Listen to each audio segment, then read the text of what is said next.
बच्चों, स्वागत है आप लोग का हमारे channel S G dream study पे। बच्चों, आज हम देखेंगे कक्षा 10वीं विज्ञान का आपका पूरे किताब से महत्वपूर्ण बहुविकल्पी प्रश्न। और ये जो प्रश्न होंगे आपके सभी बहुत ही ज़्यादा महत्वपूर्ण होंगे क्योंकि संपूर्ण किताब से है। और आपका जो 20 नंबर का महत्वपूर्ण बहुविकल्पी प्रश्न आते हैं आपके बोर्ड एग्जाम में, उससे संबंधित आपके सभी प्रश्न होंगे। और सभी प्रश्नों को आप लोग जो एकदम ध्यान से देखिएगा क्योंकि यही से प्रश्न जो है आपके बोर्ड एग्जाम में जो आपका 4 मार्च का विज्ञान का पेपर होगा उसमें प्रश्न बनेंगे। उससे पहले अगर आप लोग चैनल पर नए हैं तो चैनल को सब्सक्राइब कर लीजिए और वीडियो को लाइक करिए और वीडियो को अपने दोस्तों के साथ ज़्यादा से ज़्यादा शेयर करिए। अब आइए शुरू करते हैं अपने प्रश्नों को और देखते हैं सभी प्रश्नों को एकदम बारी बारी से। और जितने भी प्रश्न आपको बताए जाएंगे किस क्लास में, सभी प्रश्नों को आप लोग एकदम ध्यान से देखिएगा और सभी प्रश्नों को एकदम अच्छे से तैयार करिएगा क्योंकि ये बहुविकल्पी प्रश्न जो है यहाँ से आपके न्यूमेरिकल भी बहुत सारे तैयार होंगे और कुछ आपके लिखने वाले अति लघुत्तरी प्रश्न भी तैयार होंगे। तो आइए, सबसे पहला प्रश्न है 20 सेंटीमीटर फोकस दूरी वाले उत्तल दर्पण के सामने 20 सेंटीमीटर की दूरी पर स्थित वस्तु का प्रतिबिंब बनता है। यानी 20 सेंटीमीटर की फोकस दूरी वाले उत्तल दर्पण, यानी यफ का मान आपको इसमें दिया है, यफ बराबर कितना है 20 सेंटीमीटर। और आपका दर्पण के सामने 20 सेंटीमीटर की दूरी पर, यानी कि u का मान आपको दिया है और v का मान आपको पूछा है। तो आपका दर्पण सूत्र सबको पता है कि 1 बटे में यफ बराबर क्या होता है 1 बटे में v प्लस का 1 बटे में u। तो इसी पर जो है आप सबका मान रख देंगे तो एकदम आराम से आपका जो है आंसर निकल जाएगा। अब आपको फॉर्मूला बता दिया और सबका मान भी आपको दिया है तो आराम से आप रख करके निकाल लेंगे। तो ऑप्शन आपके क्या दिया है, पहला वाला दिया है 10 सेंटीमीटर दूरी पर दर्पण के पीछे बनेगा। दूसरा दिया है 0 सेंटीमीटर दूरी पर दर्पण के सामने बनेगा। तीसरा दिया है अनंत पर बनेगा और चौथा दिया है उपरोक्त में से कोई नहीं। तो आपका 20 सेंटीमीटर फोकस दूरी वाले उत्तल दर्पण के सामने 20 सेंटीमीटर दूरी पर स्थित वस्तु का प्रतिबिंब कहाँ बनता है, तो 10 सेंटीमीटर दूरी पर दर्पण के पीछे बनता है। और इसी फॉर्मूले पर 1 बटे में यफ बराबर 1 बटे में v प्लस 1 बटे u वाले फॉर्मूले पर आप सभी मानों को रख देंगे। यफ बराबर 20 सेंटीमीटर, u बराबर आपका जो दिया है 20 सेंटीमीटर, सब मान रख देंगे तो आपका आंसर आ जाएगा। अब दूसरा वाला प्रश्न देखेंगे। पूछा है प्रिज्म से श्वेत प्रकाश की किरण गुजरने पर सबसे अधिक विचलन होता है। यानी कि प्रिज्म से श्वेत प्रकाश की किरण गुजरने पर सबसे अधिक विचलन होता है आपका लाल रंग में। दूसरा ऑप्शन दिया है बैगनी रंग में, तीसरा दिया है हरे रंग में और चौथा पीले रंग में। तो प्रिज्म से श्वेत प्रकाश की किरण गुजरने पर सबसे अधिक विचलन किस में होता है प्यारे बच्चों आपका, तो बैगनी रंग में होता है। यानी कि ऑप्शन नंबर बी आपका दिया है एकदम सही होगा। अगला यानी तीसरा प्रश्न है विद्युत जनित में रूपांतरण होता है। यानी विद्युत जनित जो है उसमें रूपांतरण किसका होता है, विद्युत ऊर्जा का यांत्रिक ऊर्जा में। दूसरा दिया है यांत्रिक ऊर्जा का विद्युत ऊर्जा में। तीसरा दिया है यांत्रिक ऊर्जा का रासायनिक ऊर्जा में और चौथा दिया है रासायनिक ऊर्जा का विद्युत ऊर्जा में। तो जो आपका विद्युत जनित है प्यारे बच्चों, उसमें रूपांतरण किसका होता है, तो विद्युत जनित में जो आपका रूपांतरण होता है वो होता है यांत्रिक ऊर्जा का विद्युत ऊर्जा में। यानी कि ऑप्शन नंबर बी जो एकदम सही होगा। और प्यारे बच्चों, इस क्लास में जितने भी प्रश्न आपको बताए जाएंगे सभी को आप लोग जो है एकदम बढ़िया से तैयार करिएगा। ये जरूरी नहीं है कि ऑप्शन आपका यही हो, ऑप्शन बदल सकता है। बाकी क्वेश्चन आपके जो बोर्ड एग्जाम में पूछे जाएंगे यहीं से पूछे जाएंगे क्योंकि ये आपके प्रीवियस में लगातार पूछे गए इन्हीं टॉपिकों पर क्वेश्चन है। अगर न्यूमेरिकल वाले क्वेश्चन होंगे तो थोड़ा मोड़ा अंक बदल सकता है, बाकी आपका क्वेश्चन उसी प्रकार का रहेगा। अगला है चौथा वाला कि 220 वोल्ट 100 वाट के विद्युत बल्ब के तंतु का प्रतिरोध होगा। यानी 220 वोल्ट और 100 वाट के जो विद्युत बल्ब के तंतु का आपका प्रतिरोध कितना होगा, 2.2 ओम। बी वाला ऑप्शन है 484 ओम, सी में दिया है 22,000 ओम और डी में दिया है 48.4 ओम। तो 220 वोल्ट और 100 वाट के विद्युत बल्ब के तंतु का आपका प्रतिरोध कितना होगा प्यारे बच्चों, तो आपका होगा 484 ओम। यानी कि ऑप्शन नंबर बी जो दिया है आपका एकदम सही होगा। यानी 220 वोल्ट 100 वाट के विद्युत बल्ब के तंतु का प्रतिरोध आपका कितना होगा, तो 484 ओम। अगला यानी पांचवा वाला क्वेश्चन है प्रोपेनॉल है। यानी इसमें से आपका प्रोपेनॉल कौन सा है, यानी प्रोपेनॉल का जो है सूत्र क्या होता है, संरचनात्मक सूत्र। तो C2H6OH, तो ये प्रोपेनॉल का आपका सूत्र नहीं है। दूसरा ऑप्शन दिया है C3H7OH, तीसरा दिया है C3H6OH, चौथा दिया है आपका C3H6OH। तो आपका जो प्रोपेनॉल का जो संरचनात्मक सूत्र होता है आपका चौथा वाला ऑप्शन है, यानी C3H6OH, और तीसरा वाला ऑप्शन भी आपका सेम है। तो आपका जो प्रोपेनॉल का सूत्र होगा C3H6OH होगा। अगला यानी छठा प्रश्न है ठंडे जल से हाइड्रोजन गैस बनती है। तो किसके जो है अभिक्रिया से जो है ठंडे जल से हाइड्रोजन गैस बनती है, आपका लोहा के। बी वाला ऑप्शन है कॉपर, सी में सोडियम और डी में कार्बन। तो जो ठंडे जल से हाइड्रोजन गैस बनती है तो आपका जो सोडियम से क्रिया होता है तब, यानी कि ऑप्शन नंबर सी जो है आपका एकदम सही होगा, यानी सोडियम सही होगा। अगला यानी सातवां प्रश्न है आर्सेनिक है। यानी आर्सेनिक आपका इनमें से क्या है, धातु है। बी वाला ऑप्शन दिया है अधातु, सी में दिया है उपधातु और डी में मिश्र धातु।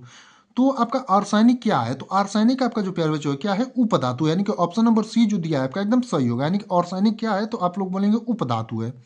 अगला यानी आठवां प्रश्न है निम्न में से कौन सा धातु अम्ल से अम्ल में से हाइड्रोजन विस्थापित नहीं करता है। यानी इनमें से आपका कौन सी ऐसी धातु है जो अम्ल में से हाइड्रोजन को विस्थापित नहीं करती है? आपका Fe आयरन, दूसरा दिया है कॉपर, सी में जिंक और डी में मैग्नीशियम। तो निम्नलिखित में से आपका कौन सी ऐसी धातु है जो अम्ल में से हाइड्रोजन को विस्थापित नहीं करती है? तो जो आपका कॉपर है वो अम्ल में से हाइड्रोजन को विस्थापित नहीं करती है, यानी कि ऑप्शन नंबर बी आपका जो दिया है एकदम सही होगा। यानी कि कॉपर जो आपका होता है वो अम्ल में से हाइड्रोजन को विस्थापित नहीं करती है। अगला यानी 9वां वाला प्रश्न है, निम्न में से कीटोन समूह है, यानी इनमें से आपका कीटोन समूह कौन सा है? ये दिया है सी से आपका 2 का हाइड्रोजन जुड़ा है सिंगल बॉन्ड से और डबल बॉन्ड से आपका ऑक्सीजन जुड़ा है। दूसरा दिया है CH3 सिंगल बॉन्ड सी और इससे एक हाइड्रोजन और 2 डबल बॉन्ड से आपका ऑक्सीजन जुड़ा है। तो कीटोन समूह में आपका क्या होता है? CH3 COCH3 फॉर्मूला होता है कीटोन का, यानी CH3 COCH3। तो इसमें आप देख सकते हैं CH3 COCH3 इसमें मिला है, यानी कि ऑप्शन नंबर सी जो है आपका एकदम सही होगा। यानी कीटोन समूह का जो फॉर्मूला होता है आपका वो होता है CH3 COCH3 होता है। यानी कि इनमें से आपका कीटोन समूह कौन सा है? तो CH3 COCH3 है।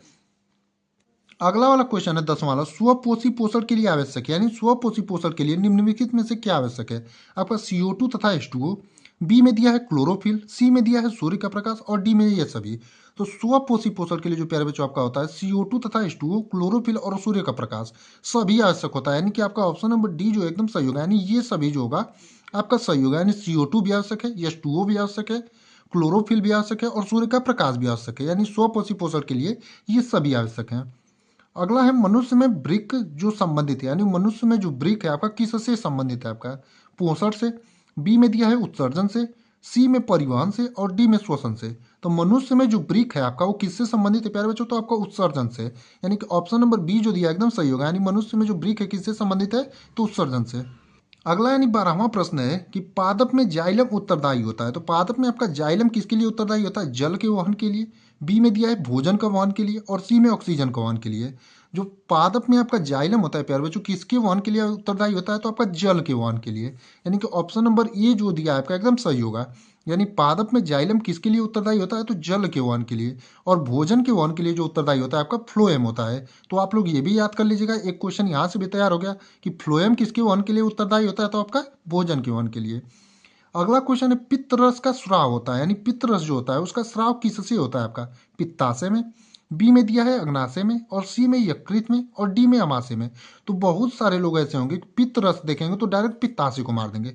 तो पित्तरस का स्राव पित्ताशय से नहीं होता, आपका किससे होता है? यकृत से होता है। यानी कि ऑप्शन नंबर सी जो है एकदम सही होगा। तो आप लोग ये देखकर मत कंफ्यूज हो गया, पित्तरस जो दिया है आपका इसका स्राव किससे होगा? पित्ताशय से होगा। तो इससे पित्तरस का स्राव पित्ताशय से नहीं होता है, आपका यकृत से होता है। यानी कि ऑप्शन नंबर सी जो एकदम सही होगा। आप लोग डायरेक्ट आंसर याद रखिएगा कि पित्तरस का स्राव आपका यकृत से होता है। अगला यानी 14वां प्रश्न है, निम्न में से कौन सा पादप हार्मोन है? यानी इनमें से आपका कौन सा एक पादप हार्मोन है? इंसुलिन, बी में दिया है एस्ट्रोजन, सी में थायरॉक्सिन और डी में साइटोकाइनिन। यानी इनमें से आपका पादप हार्मोन कौन सा है? इंसुलिन, एस्ट्रोजन, थायरॉक्सिन और साइटोकाइनिन। तो साइटोकाइनिन जो आपका होता है वो पादप हार्मोन होता है। यानी कि ऑप्शन नंबर डी जो है एकदम सही होगा। यानी साइटोकाइनिन जो होगा वो पादप हार्मोन होगा। और प्यारे बच्चों इस क्लास में जितने भी क्वेश्चन आपको वैकल्पिक कराए जा रहे हैं आपके सभी बहुत ही ज़्यादा महत्वपूर्ण है। आपको 4 मार्क्स का जो पेपर होगा उसमें आप लोग देखेंगे इसमें से बहुत सारे ऐसे क्वेश्चन होंगे जो डायरेक्टली छपे होंगे। तो आप लोग जो है इन प्रश्नों को एकदम बढ़िया से तैयार करिएगा। अगला है 15वां वाला कि मनुष्य हृदय में कक्षाओं की संख्या है, यानी मनुष्य के हृदय में जो है कक्षाओं की संख्या कितनी होती है? 4, बी में दिया है 3, सी में 1 और डी में 2। तो मनुष्य के हृदय में प्यारे बच्चों जो कक्षाओं की संख्या होती है वो कितनी होती है? तो 4 होती है। यानी कि ऑप्शन नंबर ए जो है एकदम सही होगा। यानी मनुष्य के हृदय में कक्षाओं की संख्या आपसे पूछे तो 4 होती है। अगला यानी 16वां प्रश्न है, डीएनए के दोनों तंतुओं को आपस में जोड़ते हैं, यानी कि डीएनए के जो दोनों तंतु होते हैं उसको आपस में क्या जोड़ते हैं? हाइड्रोजन बंध, बी में दिया है पेप्टाइन बंध, सी में आयनिक बंध। तो डीएनए के जो दोनों तंतु होते हैं वो आपस में किसके द्वारा जुड़े होते हैं प्यारे बच्चों? तो हाइड्रोजन बंध द्वारा। यानी कि ऑप्शन नंबर ए जो आपका दिया एकदम सही होगा। यानी कि डीएनए के दोनों तंतुओं को आपस में क्या जोड़ते हैं? तो हाइड्रोजन बंध। अगला है मेंडल ने अपने प्रयोग किस पौधे पर किया? यानी मेंडल जो है वो अपना प्रयोग किस पौधे पर किया था? सरसों पर, बी में दिया है बैगन पर, सी में टमाटर पर और डी में मटर पर। तो प्यारे बच्चों मेंडल ने अपने प्रयोग जो है किस पौधे पर किया था? तो आपका मटर पर किया था। यानी कि ऑप्शन नंबर डी जो आपका दिया एकदम सही होगा। यानी मेंडल ने अपने प्रयोग किस पौधे पर किए थे? तो मटर पर। अगला है निम्न में से शुद्ध गोल बीज प्रकट करता है, यानी इनमें से आपका जो है शुद्ध गोल बीज प्रकट कौन सा करता है? 2 स्मॉल टी, बी में दिया है स्मॉल टी कैपिटल टी, सी में दिया है कैपिटल टी स्मॉल टी और डी में डबल कैपिटल आर। तो निम्न में से आपका जो है शुद्ध गोलबीज प्रकट कौन सा करता है, तो आपका डबल कैप्टर है, यानी कि ऑप्शन नंबर डी जो आपका दिया है प्यारे बच्चों एकदम सही होगा। अगला यानी 19वां वाला क्वेश्चन फिर फिजिक्स से है कि किसी गोली दर्पण की फोकस दूरी 15 सेंटीमीटर है तो वक्रता त्रिज्या होगी।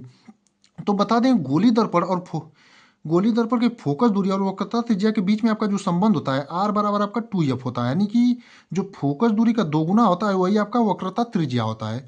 तो फोकस दूरी आपका 15 सेंटीमीटर दिया है तो आर बराबर 2f होता है, तो 2 गुणे 15 कर देंगे तो यानी कि 30 सेंटीमीटर हो जाएगा।